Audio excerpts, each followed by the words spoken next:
Big welcome to our channel. We are Team Crushing the Meta, and you can call me D-Boy.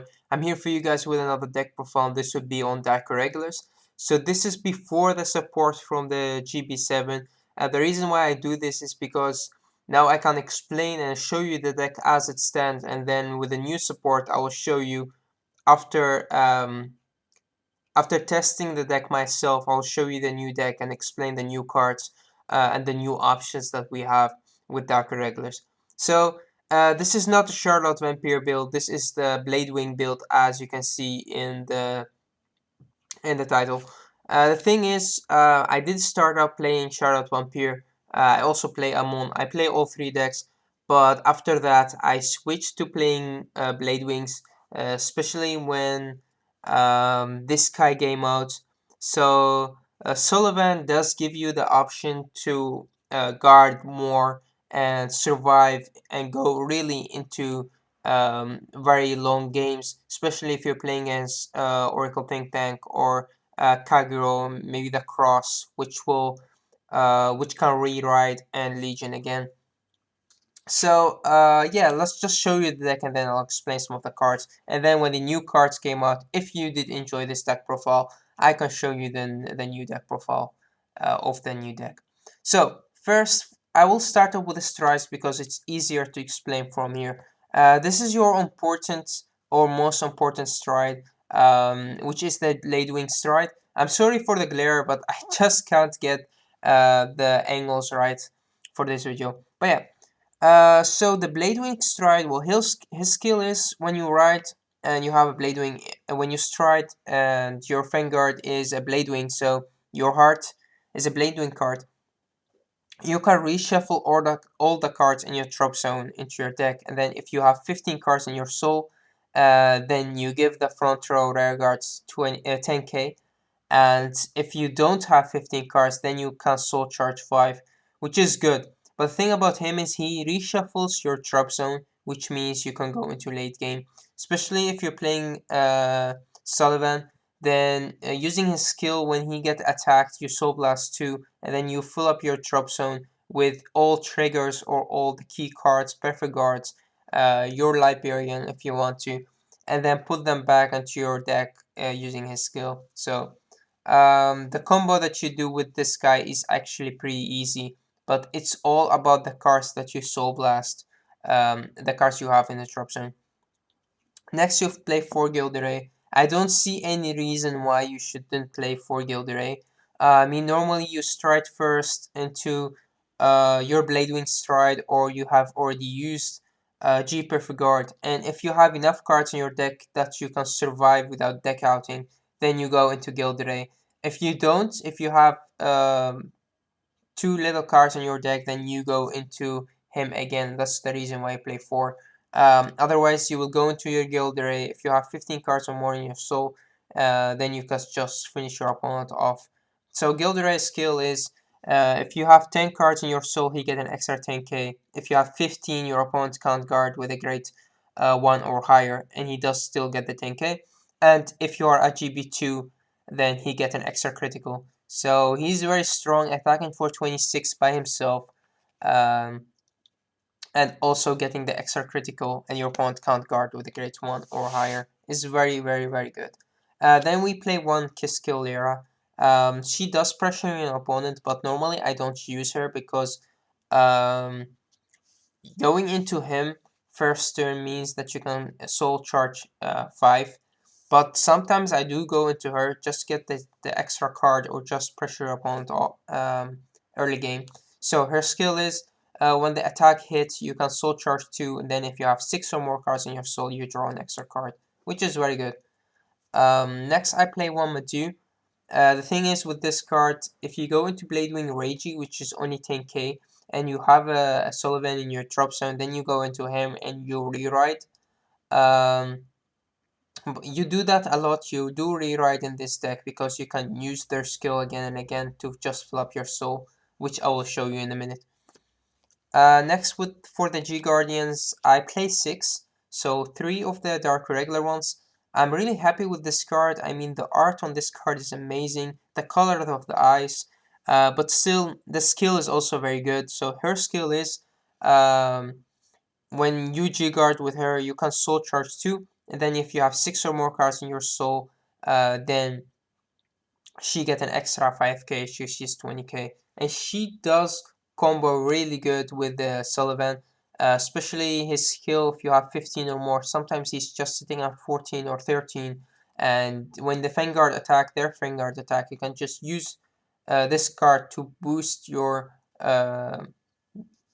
guardians for 10k more by his skill. So it's a very important card to play. But sometimes you have to be smart about playing it because, as I said, you don't want to get deck out in this deck. And that's the reason why you play 2 Damsels and 1 Screw. Screw is also very good in this deck because sometimes you do want to discard something to put back into your deck when you stride into the Bladewing Stride.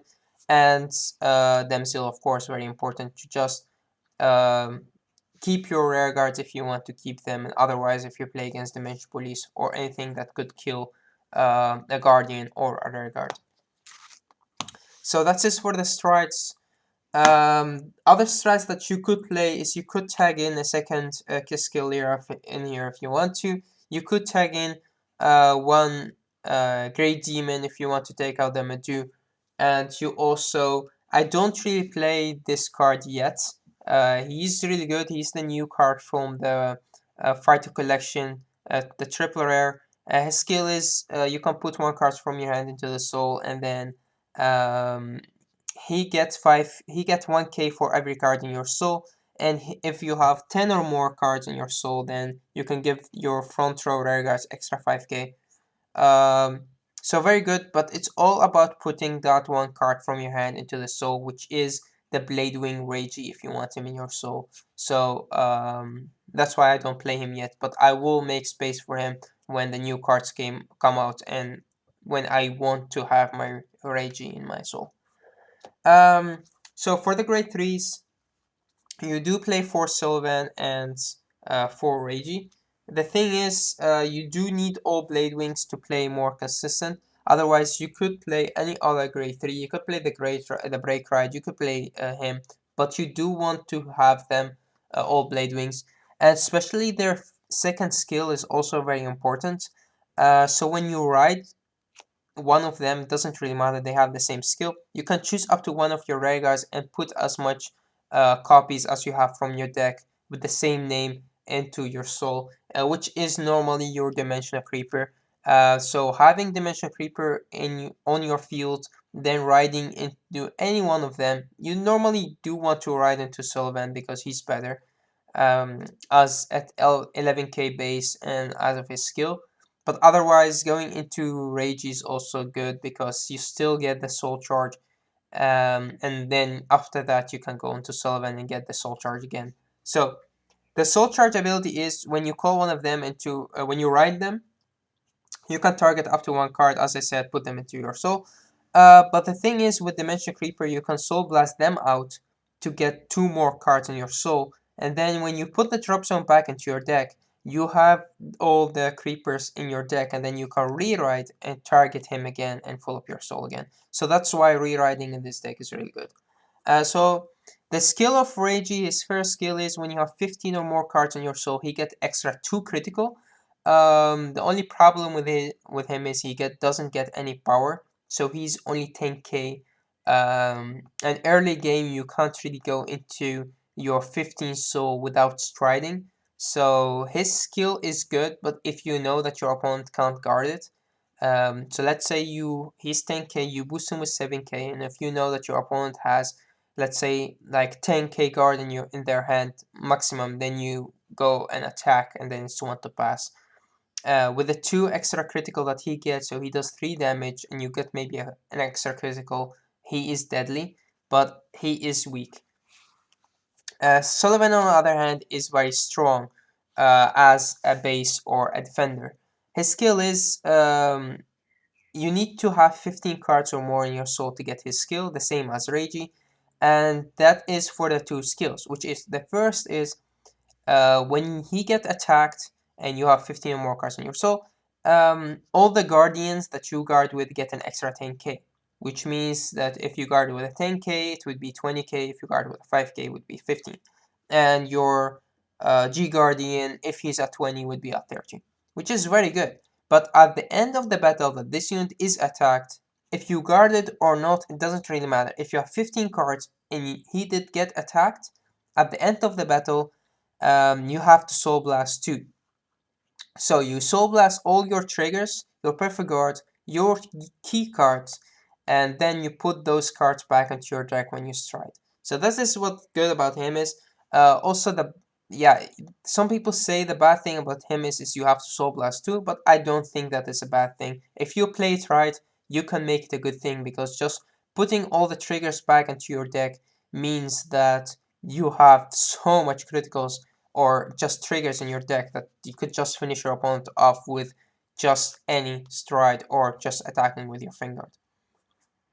You do want to stride as much as possible in this deck, because he doesn't really have any other skill when he attacks, so he's just an 11k base. For the grade 2 lineup, I play 4 Librarian. This is very important to play in this deck, especially because it's a free soul charge. So her skill is, when she's placed on the rearguard circle, she's a GB1 skill, Counterblast 1, and then soul charge 2. If you have 6 or more cards in your soul, then you can draw a card. And if you have 10 or more, you can unflip the damage, so you can counter charge 1. So you counter blast and then you counter charge, which means that her skill is for free, and you also get an extra card. So that means that you have her on your rear guard, you can just intercept with her, which should be a 15k guard using Sullivan skill. Make her very, very effective as an interceptor, but also just the free soul charge is very important. And as I said, this is one of the cards that you recycle to just fill up your soul again and again. But the only problem with her is she's only 8k, which means that you really don't want to ride her as her Vanguard, and she doesn't do anything attacking because she's 8k. Even boosted by a 7k, she still doesn't hit the 16, she hits the 15. So you could attack a rear guard still. I do play 4 Emblem Master. You can play any grade 2 that you want to replace him. Normally I started up playing 2 Emblem Master, 2 Gwen the Reaper, and 2 Skullmake Vampire. I did test the deck like this. I didn't really see any... I didn't really like the Skullmake Vampire, especially because I don't really want to call boosters to the field. And the Gwen the Reaper is very important, but first let's just go back into the Emblem Master. This card is very important, especially if you're playing against decks that could rush you. He does help out a lot to rush back, because having 2 or even sometimes I just have 3 copies of him on the field, and they have to let one of the attack through, which means that you can soul charge 3 cards when he hits, counterblast 1, soul charge 3. But as I said, he does put more pressure on your opponent, and you can rush back when you want to, but normally in this deck you don't want to rush.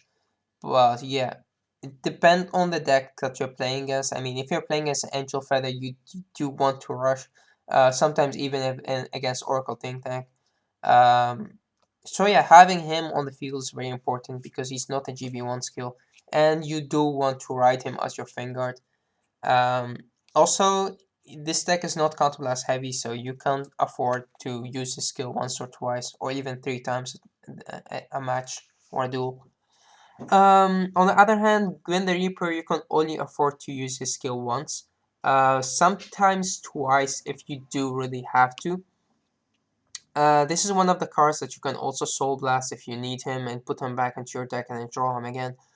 The thing is, Gwen the Reaper is just like a Blaster Blade. When you ride him or call him, you can counterblast 2 and kill a grade 2 or less rearguard from your opponent's field, which is very good to just kill that right card if you want to. Otherwise, if it's not worth it, don't use him. Just call him and attack with him. For the grade 1 lineup, do of course play 4 of the Dimensional Creeper. As I said, a very important card to use with your combo. Remember to Soul Blast him as soon as you can to just don't miss the timing when you stride the next turn to just put him back into your deck. Also, you have to be smart about playing this card if you are playing against Narukami. 4 Stride Fathers, because as I said, you can rewrite in this deck, so you would um, like to discard this card more than your grade 3 to Stride. Yeah, just doing so then so that you have more options with your grade 3s. For the defense, we are on 4 the normal Perfect Guard. This is one of my favorite Perfect Guards. I mean, the art on this card is amazing. I do like to play the normal Perfect Guard, not the G Perfect Guard, because there is really no reason to play that. And I don't see any reason why to lose against Kagero or Dimension Police because I'm just using the G Perfect Guard for no reason. Yeah, you can unflip, but this deck is not counterblast heavy. Otherwise, you would just could play the stand trigger to unflip the damage. Yeah. Then you have Visionary Gemini. Um, his skill is when you have 6 or more cards in your soul, when you guard with him, he gets an extra 5k, a shield, and he gets an extra 10k if you have 10 or more, which means that he's a 15k um, defender, and with your Sullivan skill, he's 25 defender, so very good. Um, just almost like a G Perfect Guard, which is really good. For the trigger lineup, I do like to play 4 or 3 draw triggers. 4 is too much, 2 is just you don't get them, so 3 is just the right amount for me to play. It does has a very good skill, which is you can put her into your soul and soul charge 1 more, so you can get the extra 2 cards to go into your guild array if you are at 13 soul because of your Sullivan. Also, the draw triggers are just good to draw. As I said, you do get rushed in this deck sometimes, so you do need them. Also, at the same time, you do have to be smart about playing these cards. So if you have them in your soul and you're at late game, don't just soul blast them with your Sullivan skill because you don't really want to draw when you go into late game because you don't really have the option to go into your guild array because otherwise you will just deck out. Um, Next, I do play 4 heal, of course, because we have the G Guardians and because this deck could take a lot of damage. So just recycle your heal triggers to just guard with them again, or just heal yourself. Um, and then I play all out crits.